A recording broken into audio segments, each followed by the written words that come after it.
All right. Good afternoon, everybody. My name is Kody Babb. I am the sports partnerships director for Budweiser here at Anheuser-Busch. The brands I work across are Budweiser brands and our value brands. I work on our partnerships with Major League Baseball, the National Women's Soccer League, men's and women's U.S. soccer for Budweiser, and I help out with our value brands as well, with our Busch brands around NASCAR. First, I want to thank the team over at the NSF for having me on here today to talk with our partner, Joe Pfeiffer from the St. Louis Cardinals, who was our 2021 Major League Baseball Partner of the Year. So what does that mean, and why is Joe here today? So the Partner of the Year for Anheuser-Busch is someone or a group that goes above and beyond for our brands and our partnership. It's a situation where, if Joe sees my phone light up, hopefully it's a good feeling that he has, and it's not like, oh, I got to answer this one. What's he asking me again? But, is eager to hear our challenges and our pushes to help grow the brand and grow the partnership. And also, I think this is even more valuable, is someone who brings ideas to us and is proactive thinking. So that's what we'll be talking about today. But just a little bit about myself. I've been with Anheuser-Busch since 2014, starting off in our sales structure. I spent a few years actually just in our warehouse and on the trucks delivering beer in New York City, and then moved that into a on-premise position. So if anyone's familiar with Manhattan, if you went to a bar between 29th Street and 59th Street, East River to 5th Avenue, and your beer wasn't cold enough, that was probably my fault in 2014 to 2016. I was with our sales structure up until the winter of 2018, where I moved over to our marketing teams and led some of our regional brands, including Landshark and Presidente, and had a great time working on those smaller, scrappy brands within the large portfolio that is Anheuser-Busch. And then made the move over to the sports marketing team with Nick Kelly and Matt Davis, in the middle of probably the most challenging year that everyone on this call has had, which was 2020.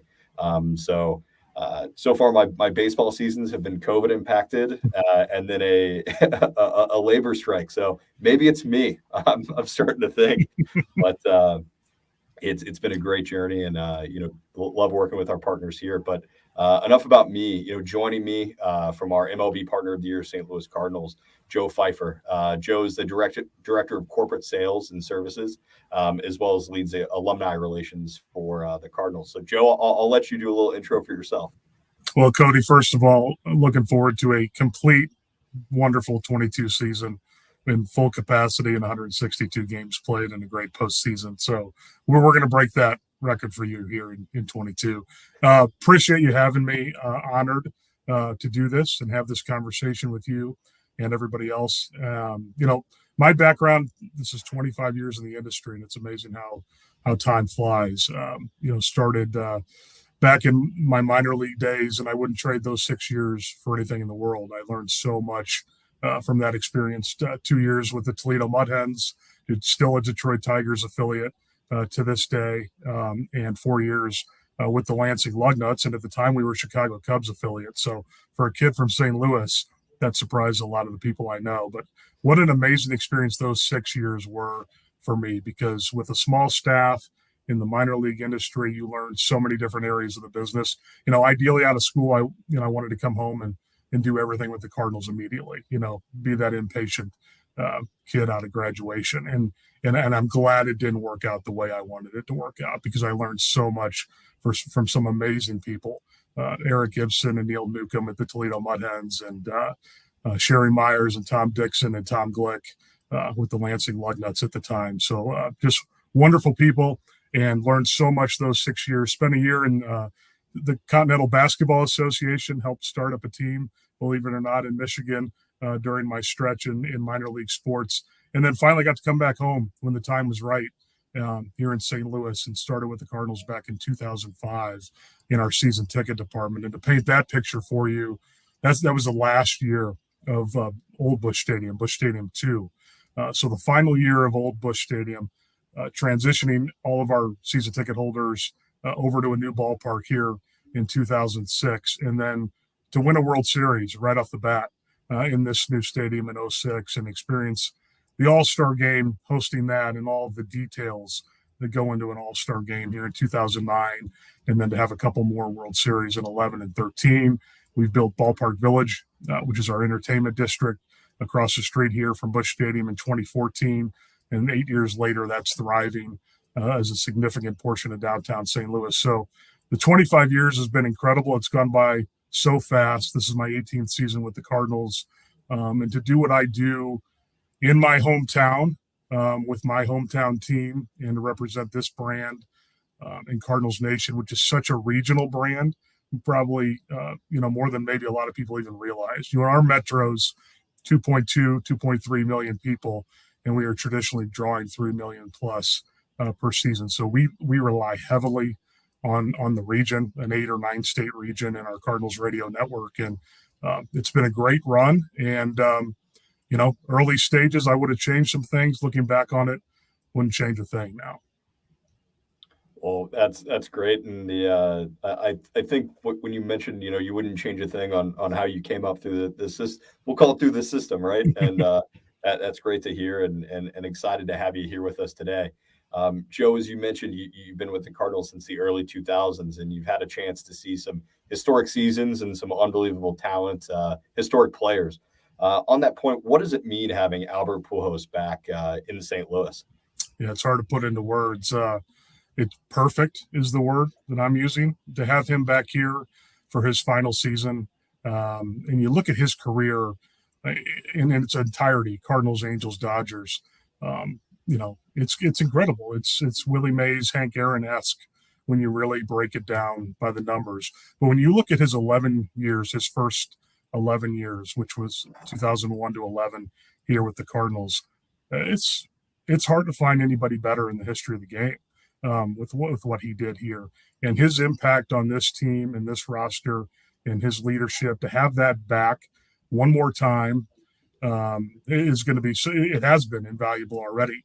He's producing on the field when he gets the opportunity, and young players like Juan Yepes and Dylan Carlson are in his ear, and it's just awesome to see the impact that he's had already. We're only in mid-May, but can't wait to see hopefully how it extends into October.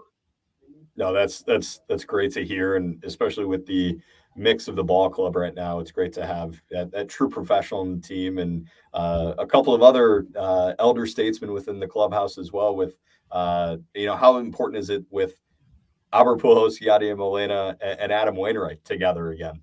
Yeah, it's so hard to describe. It's magical. In a lot of folks are like, oh, well, nostalgia, that's nice. Okay, nice send-off for those three. They're producing, and they have produced. Adam Wainwright won 17 games last year as one of the best pitchers, got Cy Young votes as a 39-year-old. As a 40-year-old, he's 4-3 right now with a 3.15 ERA.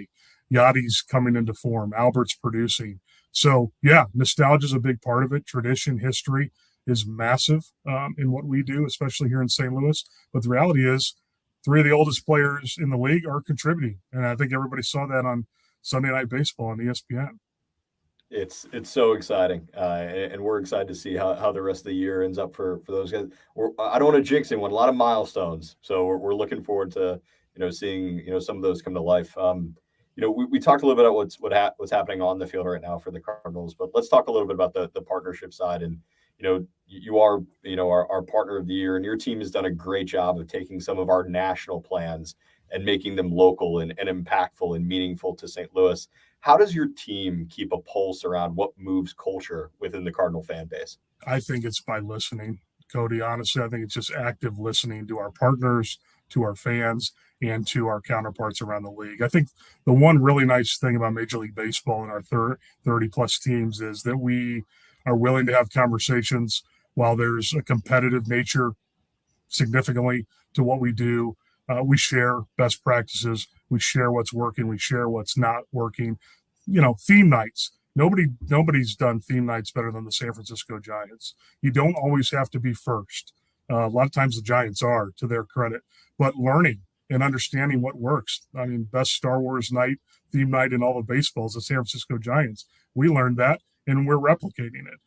But to have conversations with other clubs, but I would say Budweiser and Anheuser-Busch makes it easy for us and the teams around the league.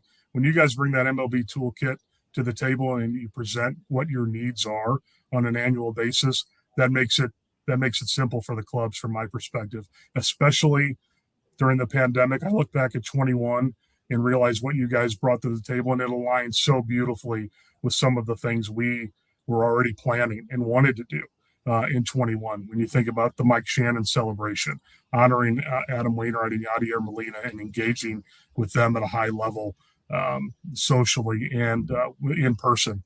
It just makes it easier when you have conversations and you're an active listener and you're not always just pitching ideas in our role. You listen. No, that's great to hear, and thank you for the plug on the MLB toolkit. I appreciate that. I'll make sure Spencer Gordon and Matt Davis hear about that one.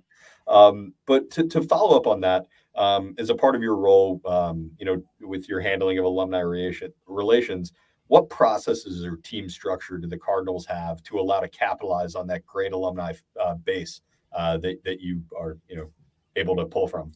Yeah, it's significant, Kody. We actually have more than 70 former Cardinals that live in the St. Louis market. So right off the bat, we've got a great base of guys that have made St. Louis home after retirement, which is incredible. Especially, so many go to Arizona, California, Florida. To have as many that have kept St. Louis as home makes that part easy for us. We used to host the alumni relations side of the business on the ticket sales side of the club. We moved it over to the corporate sales side about 8 years ago, just because we found the significant need and the requests we were getting related to our former players. And it's gotten to the point now where we have the most active alumni base in all of baseball. We meet as a group annually at the winter meetings as alumni relations departments and discuss what we're doing, best practices, and it's at a high level to the point where we are budgeting as a club more resources financially to former player appearances, speaking engagements, fantasy camps, a Hall of Fame weekend reunion, those type of events, opening day, than we even do for the current players, which is shocking at this point. But we're a little bit of a different animal here in St. Louis, I think, related to that. But I also think it translates to everybody in the industry, whether it's baseball or any other league in general. Don't forget about your tradition. Don't forget about the guys that came before. Capitalize on that. You have a fan base that wants to celebrate that, and find ways that your corporate partners can capitalize on that. That's really what it comes down to. No, that's great to hear. And the alumni network is one part of that. And the other part that I want to touch on now is, St. Louis has, a roster of unique talent of alumni just from the city. And you have some pretty high power influencers, musicians, athletes that are from the St. Louis area. Of one Budweiser sports director from the area. But how do the Cardinals capitalize on that influencer fan base and going outside of the alumni network? That's a great question. And I think being a St. Louisan, there's this element of pride. We're like a big small town. We don't have that big college football presence right here in our market. We have Mizzou and we have Illinois, but it's not right here. So everybody comes to the Cardinals games dressed in red. They're fanatical about our club. And that's no different from the folks that have left and the John Goodmans of the world, the Jenna Fishers of the world. I mean, it is the John Hams of the world that, went to high school here in St. Louis, grew up here, and are passionate about their hometown. And they just do a great job of explaining how great St. Louis is from their perspective. They love the Cardinals. John Hamm voiced our opening day video that honored Wainwright, Molina, and Pujols, and it was amazing. If any of you haven't seen it, look it up on YouTube. It was tremendous. It's kind of one of those spine-tingling moments. It was so eloquent that I was worried if people would be able to hear it on opening day over the crowd noise. But the stadium went silent. 44,000 people went silent to listen to John Hamm's voiceover of that video. So we're incredibly fortunate for the size market we have, that we have the celebrity punch that we do. No, that's great to hear. I think, Joe, this is the first conversation between two St. Louisans that didn't open up with where'd you go to high school. So you've set a record there. No doubt. Right. We touched on a little bit earlier, but we're all excited for this normal season. A normal start date, and we've all went through a lot of challenges this last 2 years. But what did you and your team learn from that difficult 2 year, 18-month period? Two things. One, relationships matter. Make sure your partnerships are not transactional only. Relationships are so important. Get to know these folks. We're so fortunate that we have a lot of long-term partners like Anheuser-Busch at the Cardinals, but get to know all of your partners at a high level. Know what they like, know their family, know their names, their families, their kids' names. Relationships do matter, because when it came time in a 37% capacity season in 2020 and a partial capacity in 21, there were some difficult conversations there that had to be had. Trust was huge, and I think we got over the hump because we built these partnerships on relationships. So relationships, number one for me, will always be that when it comes to sponsorship and partnerships. Secondly, flexibility. Learning to live outside the lines of the black and white of an agreement. We have those built for a reason, and our general counsel has those built for a reason. But flexibility is so important in our business, whether it's a pandemic year or not.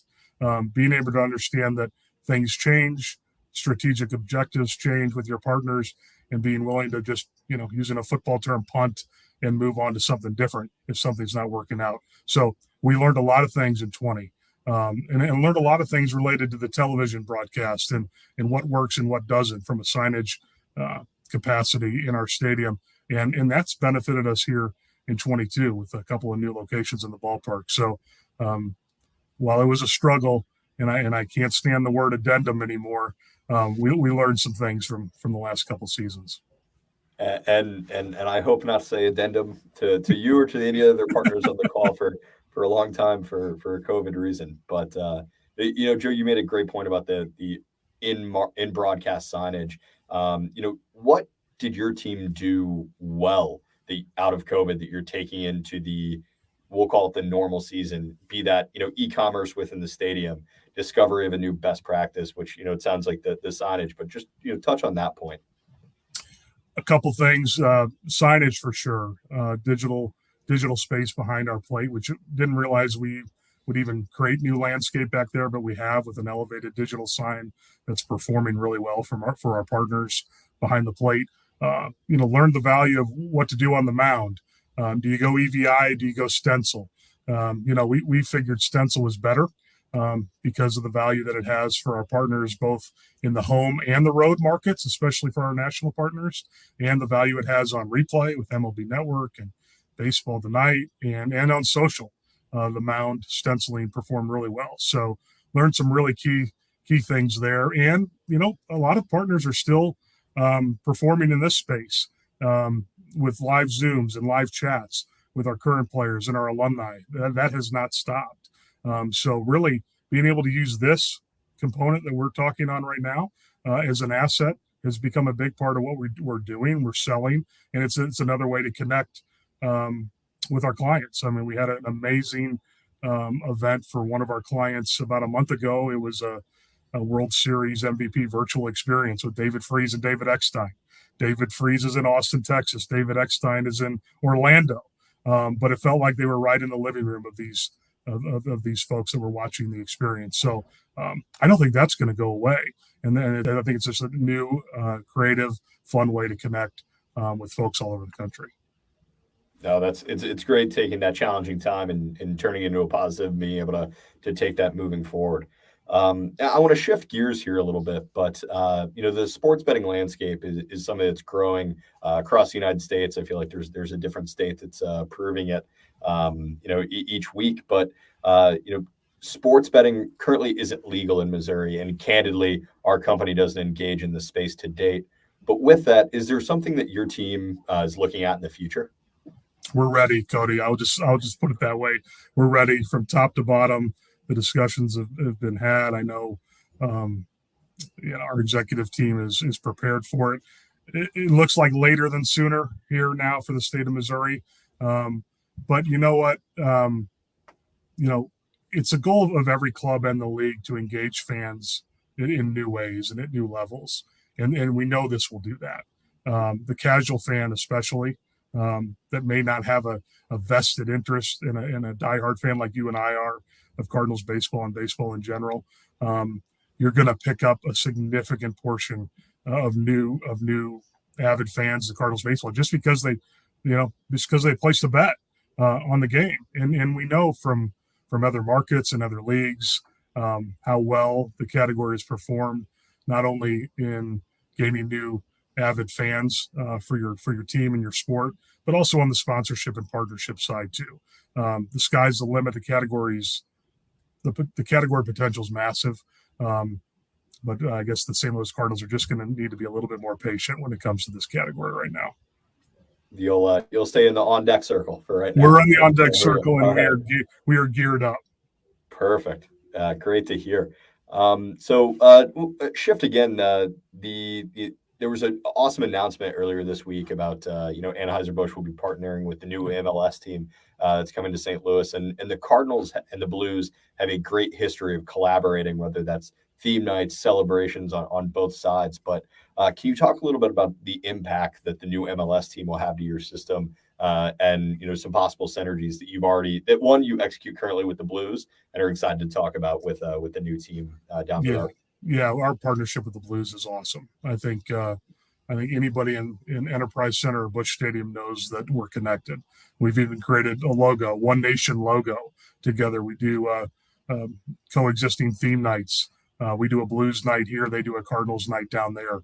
Our players are down there all the time watching Blues games, especially during the postseason right now. So, we just work really well with the St. Louis Blues and their ownership, and we've got a great relationship with the ownership team and already a lot of the executive team and staff with St. Louis SC. And I'm thrilled personally. They open up in the spring of 23, and they're going to have an amazing venue here in downtown St. Louis. It's going to connect downtown, Busch Stadium, Enterprise Center, and then the Centene Stadium. And it's going to be awesome. And this is a huge soccer market, huge soccer town. St. Louis University has an amazing soccer program here locally, and the youth soccer market is absolutely wild here in St. Louis. So they're going to perform well, and we're excited, and we're looking forward to engaging them at the same level in partnership that we do the St. Louis Blues. It'll be a little different to have a team competing at the same time of year as us. A little different than what we've experienced with the Blues, a little bit of crossover. And then obviously with the Rams were heavy off season when they were here from 95 to 15. But we're excited. St. Louis can support it clearly from the corporate level. So excited about what you guys are doing with SC. And it's just going to be great for the city of St. Louis. I can't wait. If the calendars line up, I'm sure Matt Davis will be asked to go to a Blues game, Cardinals game, and an MLS game, all in one swoop. And we'll see what happens with the XFL. I don't know what that calendar looks like right now, but I'm sure he'll be a busy guy there. As you were our partner of the year and best in class and in activation of our partnership, you had the opportunity to take road trips and see other stadiums, as well as you're an avid sports fan. What are some of the best practices? You mentioned the Star Wars night from the San Francisco Giants, but what other best practices and brand team partnership activations are you taking notes of and jotting down? Yeah, in a variety of different categories. Wild enough, I haven't, other than I've been in Marlins Stadium. That's the only ballpark I've been in since 2019, which tells you where we've been the last 3 years. And the winter meetings were in San Diego, which is one of my favorite stadiums and cities in the country. But I'm just seeing a lot of partners be incredibly creative with what they're doing with other clubs. The Toronto Blue Jays, with what they do in the off season with their fan fest and warm up and how they engage their partners and their fan base is second to none from my perspective. I think we have an amazing program here, but I think we've got things to learn in that space as well. In the alumni relations side, Kody too, the Atlanta Braves and Greg McMichael and their folks down there do great work. And we've learned a lot of things from Greg. He's the only former player in the alumni role of any team in Major League Baseball. So being able to learn things from him has been significant as well. So Yeah, we've learned a lot from other clubs and going to other venues. I love the Budweiser space in DC at Nationals Park and the social aspect that's created, kind of similar to what we did here with Budweiser Terrace in 2017. I mean, it takes a lot for the Cardinals and Busch Stadium to make the decision to remove seats from our ballpark, but we did it, and it's worked. Our Budweiser Terrace, but it was an example of listening to you guys and listening to our fans, and listening to other partners about engaging a younger demographic. And it's become an amazing social space. It's where all of our theme nights live, where all of our live music lives. And we're really seeing a real move to that league wide. You go into any venue league wide and you see some sort of concept similar to what we have here at Budweiser Terrace. And you mentioned kind of active listening and hearing what we're saying and what your team is communicating. We have a question that's come through, and then just a FYI, we will do a Q&A at the end, but please send the questions through. How important is active listening to a client partner over just pitching them the whole time on different opportunities? And then Joe, can you touch on this in regards to our relationship after that example you just gave? Yeah, I think it's the difference between winning and losing, quite frankly. If as a salesperson, if I'm just going to put the cards on the table and say, what do you want? Here's our rate card. This is what we have. It's an ugly process. I never, and we never take that approach here. The first meeting we have with a prospect is going to be listening. What's important to you? What are your objectives? If we can get the budget number out of that first meeting, even better. That could be rare.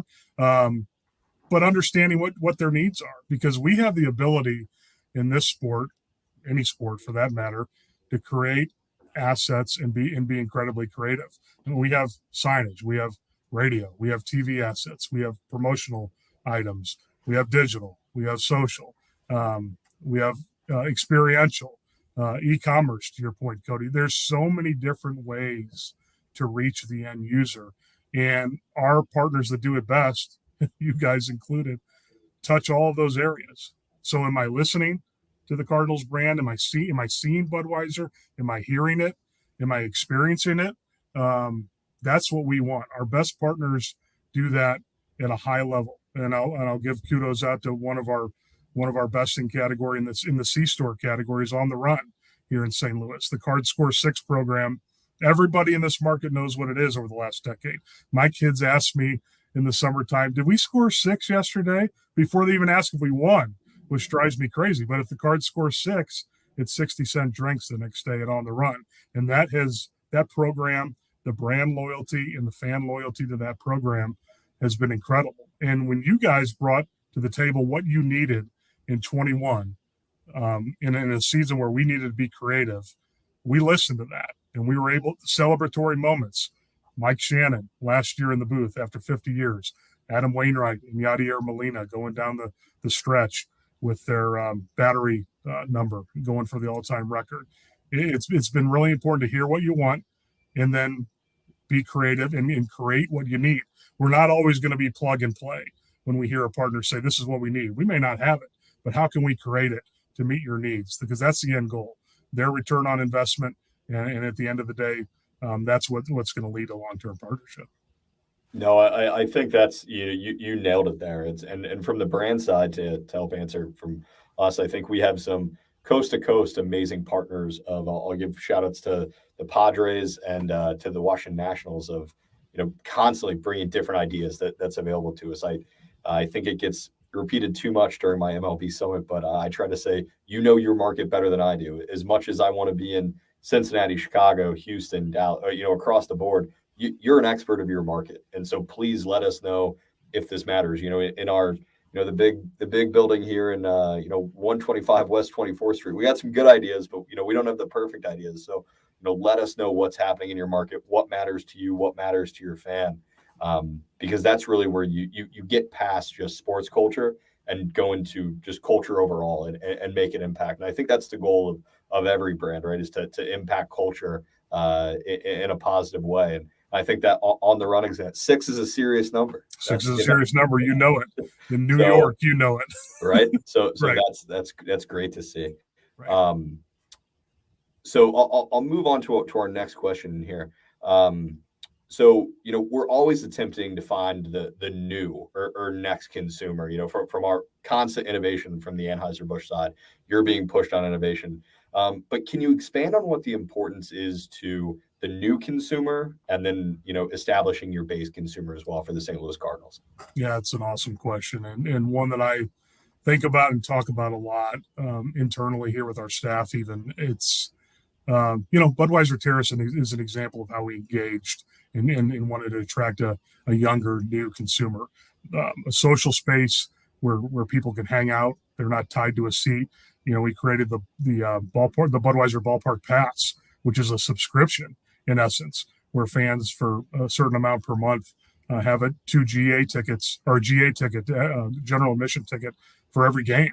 And it allows them to really go to Budweiser Terrace, hang out. There's a happy hour special up there on select products for a certain amount of time leading up to first pitch.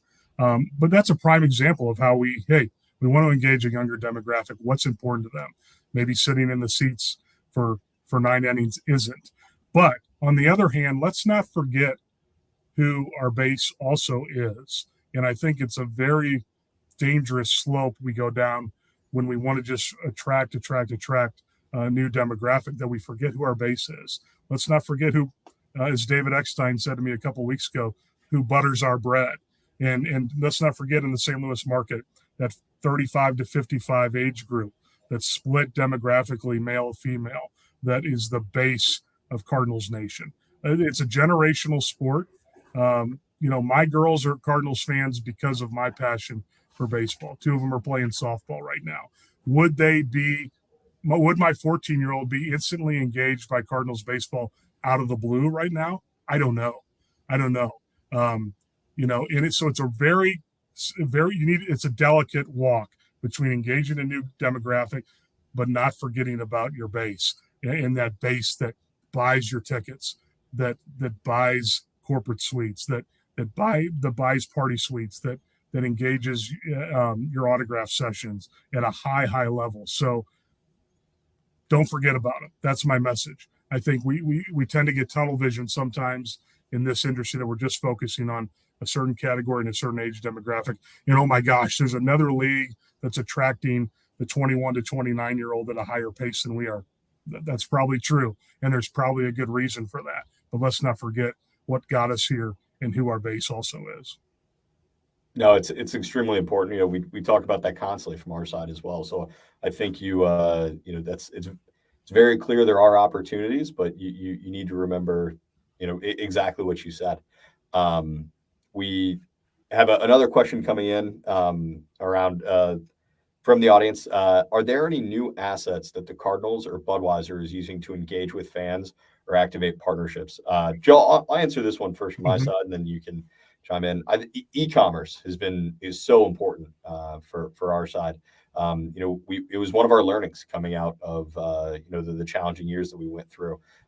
We went to where the majority of where we sell our products, you weren't allowed to go in the store. And so e-commerce really became, working with our e-com partners, it was our cheat code of how we can still engage and interact with our consumers. And we've taken that to our sports partnerships. The MLB Ballpark app, I'll give it a shout out.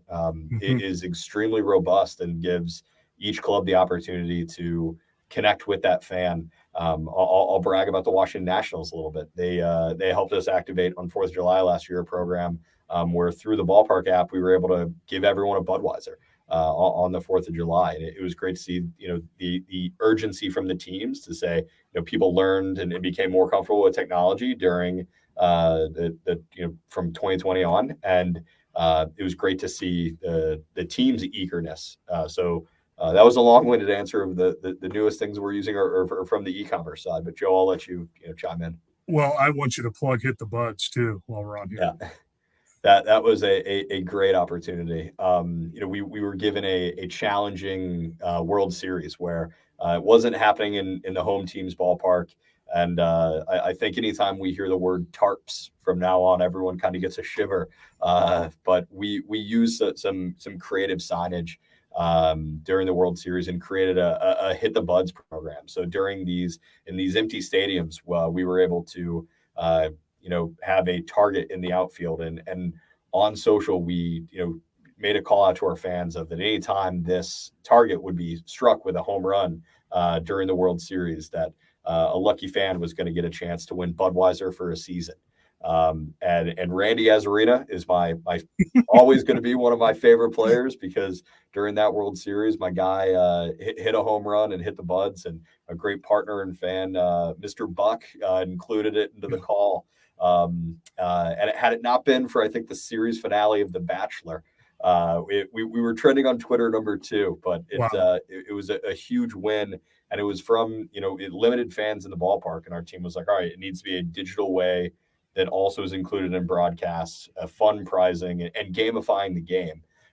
Because now, fans aren't consuming, and I think everyone on here has definitely looked at their phone at some point. Fans aren't consuming media through one medium anymore, right? You're on your phone, you're looking, maybe on your laptop. There could be 3 screens in front of you while you're watching a game. And so we were able to take advantage of that and gamify the game. And Hit the Buds now is a part of our national programming, and each of our partner parks is, we've asked them to activate Hit the Buds in their own way that will communicate Hit the Buds moving forward, because it's came alive in the 2020 season. It got hit during the World Series last year in Atlanta. So I'm 2 for 2 right now for Hit the Buds coming to life at an important time. I know I've jinxed myself for the All-Star game in LA, but it was a great program. Thank you for reminding me, Joe. Well, we would love to see number 5 do that here in St. Louis at some point this summer. That'd be awesome. I would be extremely excited as well. There'd be some Budweisers flowing that day here in New York. But Joe, another question came through directed for you. Are there social digital aspects of the Cardinals programs with Anheuser-Busch that take the relationship beyond the stadium and the game? Yeah, I mean, I think a really recent example is the National Recycling Program Day, and what we did on April 29th here at Busch Stadium, to promote sustainability and recycling efforts, and listening. Once again, listening. I go back to that word, but listening to what was important to you guys, and activating that here, and having your executive team here on that. We had the hitch, the Budweiser Clydesdale hitch was here as a part of that, but also that went to social too, and our social team has engaged that program and that message in making it a priority as well. So that's a prime example. I know there'll be more throughout the course of the season, and once again, outside the lines of, we're in the middle of a long-term naming rights agreement, right? If you're going to just live in the lines of the black and white, we're not always going to get things done. We want to hear new things.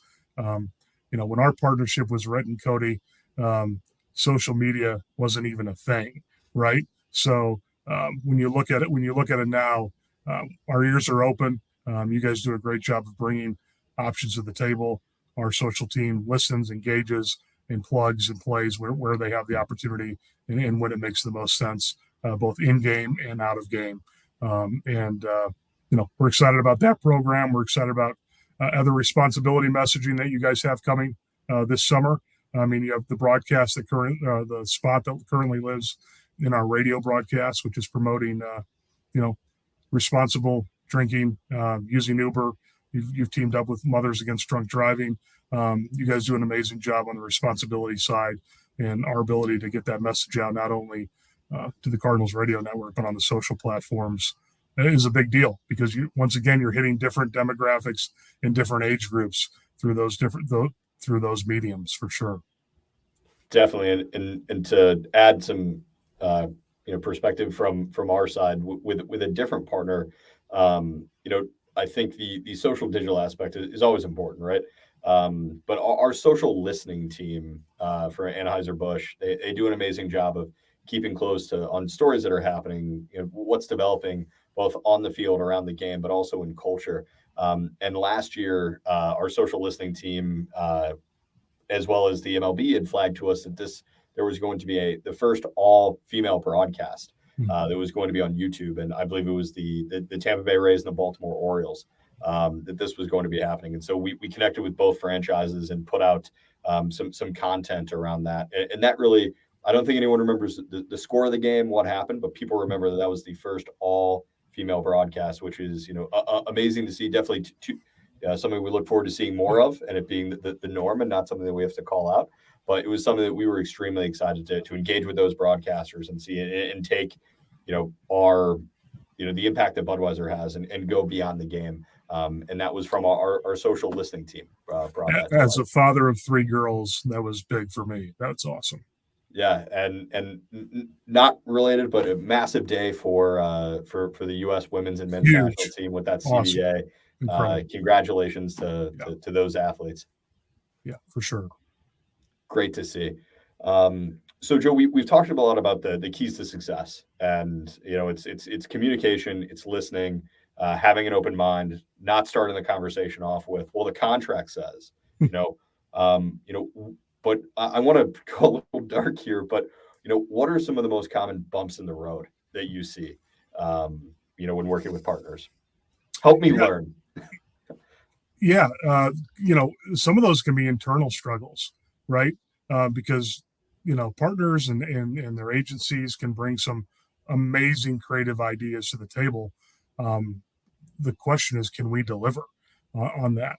Because it's not just going to touch our department; it's going to touch stadium operations, potentially baseball operations, alumni, depending on what the requests are. So I think sometimes, and sometimes we get caught up in that a little bit in our industry. What are our internal hurdles that we have to overcome without just, kind of stopping in the moment and saying, hey, this is a great idea.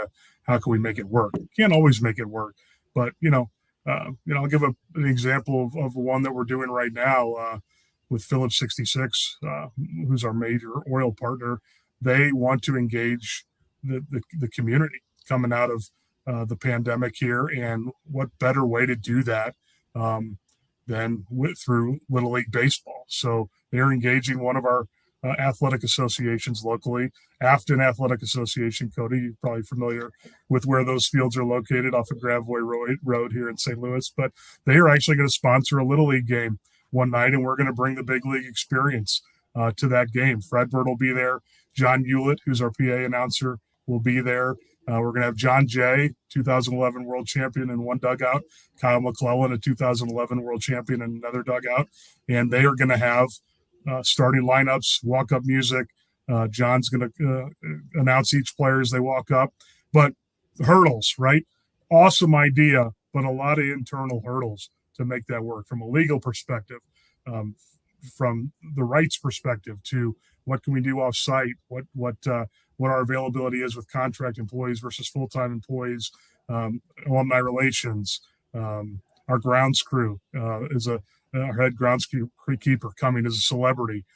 So it's more internal sometimes, quite often, because ideas are ideas, and some of them are better than others. This one was fantastic, a really cool way to engage the community and kids and getting them excited about Cardinals baseball. And then we'll celebrate that a couple days later here at the ballpark with a video on the board of highlighting their game, doing a ceremonial first pitch, and these kids will have tickets to a Cardinals game a couple days later, and memories to last a lifetime. A lot goes into that, though. And I would say sometimes those internal struggles tend to be bigger than the external. So don't just turn off the switch when you hear an idea that's going to create a ton of work, which it has for our staff to execute this one. Be open if you can make it work. The internal struggles are going to be the internal struggles, but we're going to look back on June 9th, which is the date we're doing this event, and I think it'll be one of the cooler things we've done all season.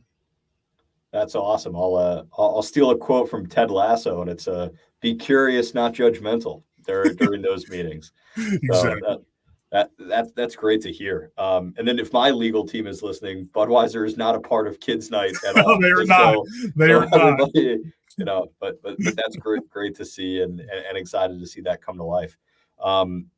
Joe, my last question here, and then as we're going through this, please submit your questions into the Q&A. I really like the back and forth, but what should the team on this call be most excited about for the St. Louis Cardinals, both on and off the field, for the rest of 2022?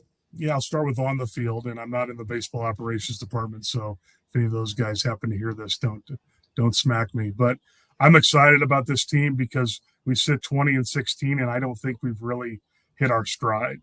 There's guys that just haven't even hit to their close to their career averages to this point. I think there's a real upside to what this team's capable of.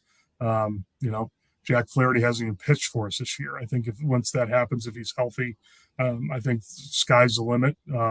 Our pitching staff has performed really well, and I think they've kept us in the hunt to this point. I think there's much more to come from the roster.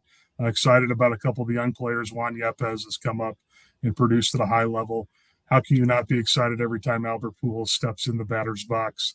So on the field, that October's reality. I really believe that. And it's been reality here for a long time. We have only had one losing season in St. Louis since 2007. So that is incredible. So more October baseball, I think it should be our expectation here. Off the field, a lot to celebrate. I'm not going to give any hints to what's coming with Anheuser-Busch winning the Cardinals, but a lot to celebrate there. I'll just put it out there. We've got the 40th anniversary of our 1982 championship with Whitey Herzog and his guys and Ozzie Smith and Willie McGee. That's in August. And one of my favorite sayings is tradition never goes into a slump. So regardless of how we're performing in this season, we still have 19 NL pennants and 11 World Series to celebrate. And this year we get to celebrate another one of those. Actually, with our NL pennants and our World Series championships, we will have a reunion every year right now through 2027, which is awesome to look forward to. We've got a big name going into the Cardinals Hall of Fame that will be announced here in the next week. Really excited about that. And then leading up to that final weekend, I think it's going to be one like none other. The final weekend is performing from a ticket sales perspective like a postseason series with the announcement, obviously, of Albert and Yadi's final season. Now, Adam has not made that official announcement. So we'll wait and see what number 50 decides to do. If he continues to carve up National League hitters with his 90-mile-per-hour cutter and Uncle Charlie, nothing he decides will surprise me. So I'm not going to put number 50 out there yet, but that final weekend is going to be so special for Cardinals fans. No, that's exciting, and following the trio on Twitter, Wainwright does say that a lot. He's like, everyone is assuming that right. Like I still got a little gas in the tank, so excited to see that final homestand, and like Joe said, stay tuned, keep your a lookout for more stuff from Anheuser-Busch. Another great question came in. Joe, how do you weave storytelling into a successful, authentic partnership? I'll let you go, and then I'll make my comments. I don't think anything's more powerful than a testimonial in any area of life and in business as well. So if I can tell the story, for example, of what we're doing with Phillips 66, or what we've done with On the Run, or what we're doing with Anheuser-Busch, and share that with a prospect, nothing's more powerful than a story, because I can tell you what our assets are and what we're capable of doing here at the St. Louis Cardinals, but why not tell you about the partners that are already doing it and doing it well and have had a ton of success and are seeing the ROI and what they're doing with the club. So I'd much rather tell an authentic story than pitch somebody a standard PowerPoint, put it that way. Joe, I think, being authentic and, baseball's been around for a long time, and Budweiser has been right there. It's our longest partnership within the portfolio. And so we have authentic stories to tell across all of our ballparks, and those stories are different. In the Bronx, we tell a different story than what we tell in San Diego, right? But it's an authentic story. It's a place where we've earned the right to be able to tell those stories and tell. It's not just the great products that we have, but it's the moments that our great products have been served and been there. Whether it's a Jackie Robinson program, it's a retirement story, what we did with Dwayne Wade a few years ago for this Buds for Three. We're able to transcend sports with some of the things that we're doing. We get to have a lot of fun, and we get to be a part of great moments like Hit the Buds. But when you have the commercial that kind of gives you a little bit of chills, or you walk away, and we have an uproar each Super Bowl if the Clydesdales are going to be in the show or not. And you get people's grandparents from high school text me saying, "Why'd you take them out of the commercial?" And it really, that storytelling all comes from being authentic and being able, having the right to tell that story. I think is extremely important.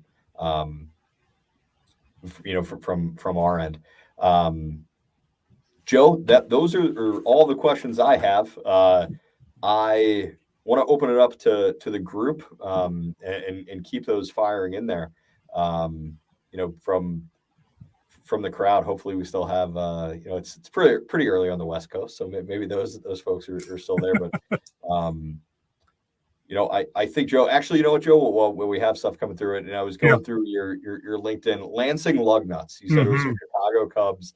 What was the best theme night that came out of the Lansing Lugnuts while you were there? Because, like you talked about, it's the product on the field is important for the club, but it's family entertainment. What's kind of the best theme night that you had with the Lansing Lugnuts? Yeah. Actually, I think the coolest thing we created while I was there was called our Grand Slam School Days. We did an 11th, and I think they may still do them, 11:35 a.m. start time during the week for schools, and kids would come in, and it was a major group sales event.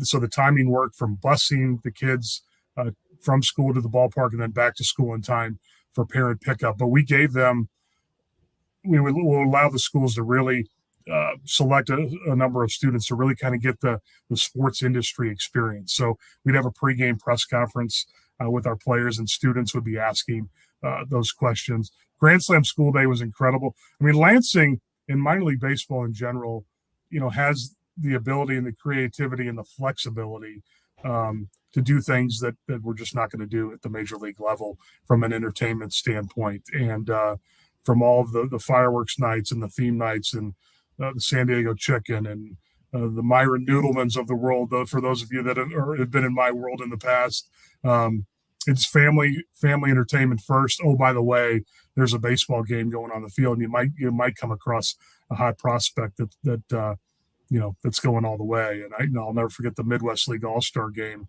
in 1999. Looking back on it now, sitting and hosting an autograph table, and thinking back on, that was Joe Mauer.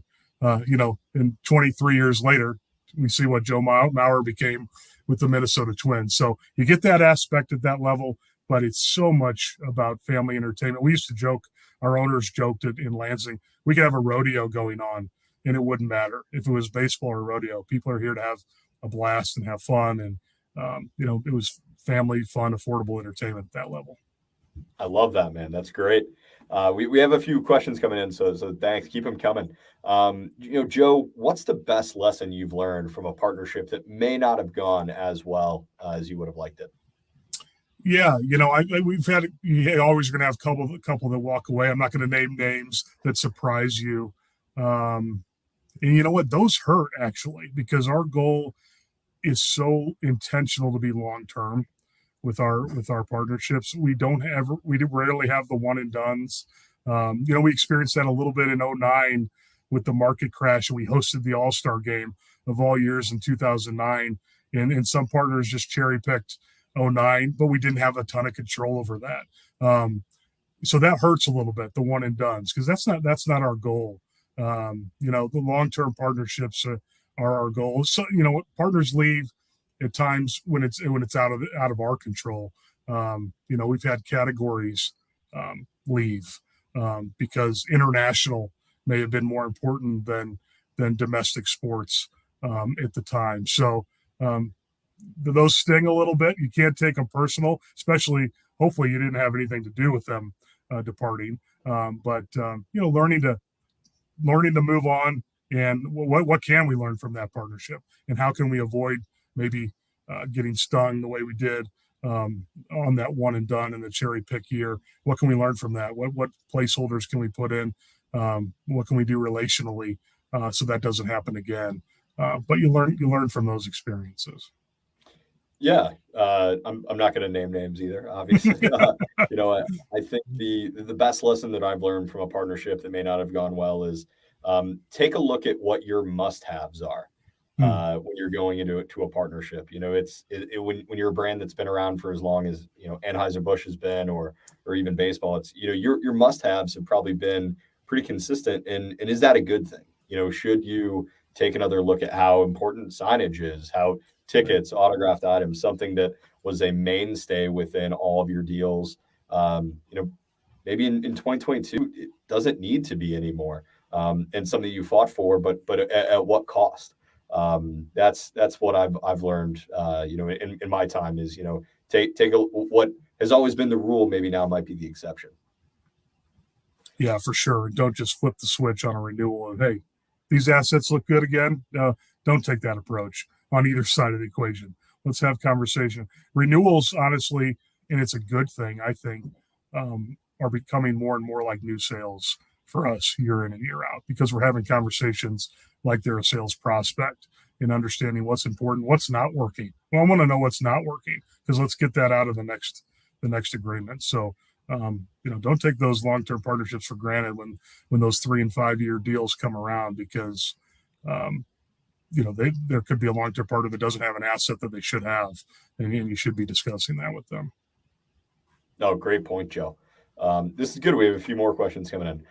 Joe, what advice would you give to a young professional starting out in sponsorship partnerships? And what do you wish you had known when you started out?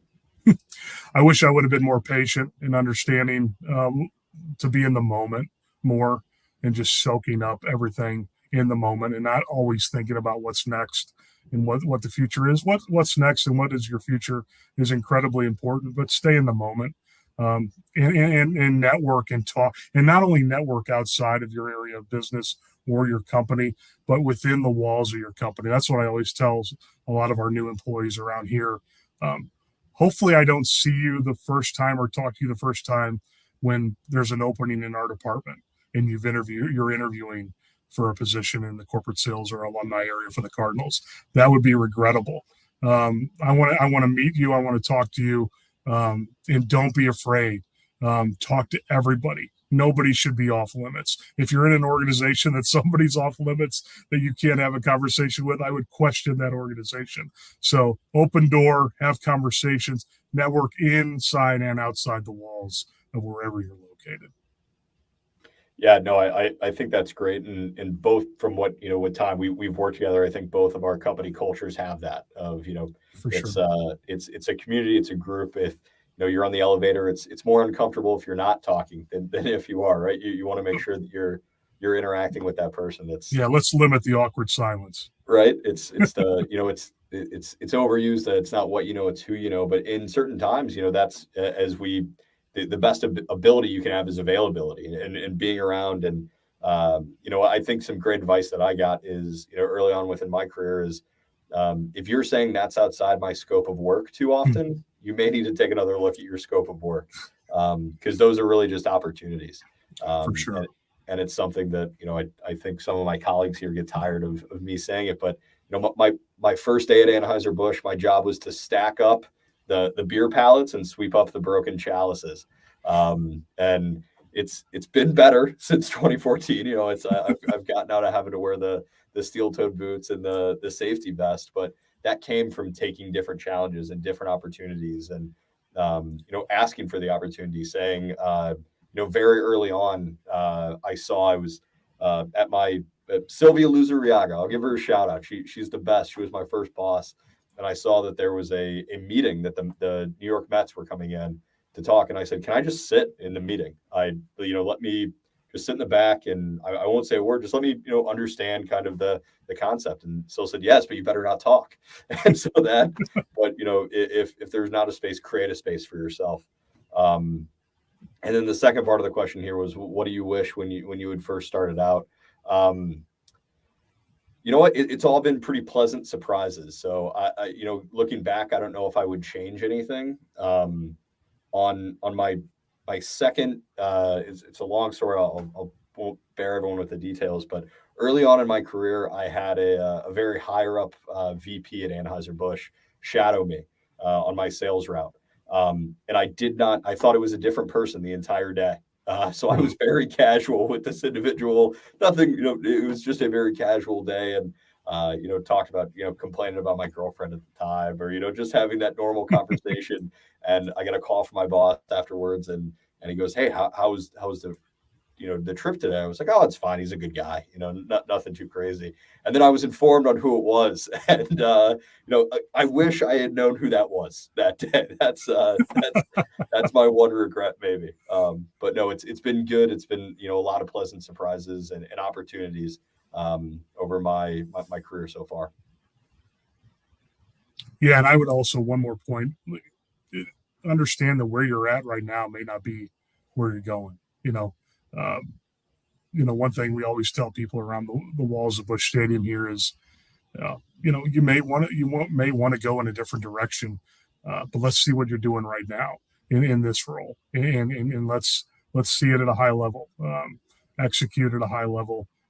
We're an interesting breed in our department. We have internal folks that people that have come in externally from a wide variety of backgrounds. There's no cookie cutter approach to this. That would be my message. I came out of school in a world really before that sports management program was kind of the thing in our industry. So while that is awesome, there's a lot of value to other areas of experience as well. So don't feel you're in a cookie cutter situation in this industry. I think because I think sky's the limit.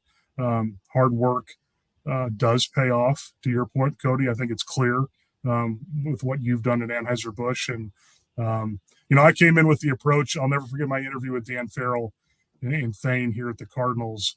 And I used a baseball example. They asked, who do you want to be? Who are you? What are you about? And I said, I think I'm Jose Oquendo.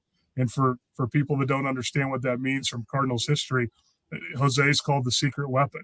He played all 9 positions for the Cardinals. And that's who I wanted to be, especially with my 6 years in minor league baseball. I felt like I could say that and that be real and that be honest, because I had touched so many different areas of the business before I even came to the Cardinals. So be real, understand, learn, and keep those connections alive. No, Joe, I think there's no better way to end it than Jose Oquendo's secret weapon reference. So I know we've gone a little bit over time, but that's Zoom culture. So hopefully you all are used to that. But Joe, thank you for the time today. I really enjoyed our conversation. I look forward to the rest of the year, and thank the team here at NSF for having us and giving us this platform to chat. Please reach out to me if anyone on the call has any questions or wants to connect. Thank you all so much for your time. Joe, thanks again, man. It was my pleasure. Thanks, Kody. Thanks, everyone.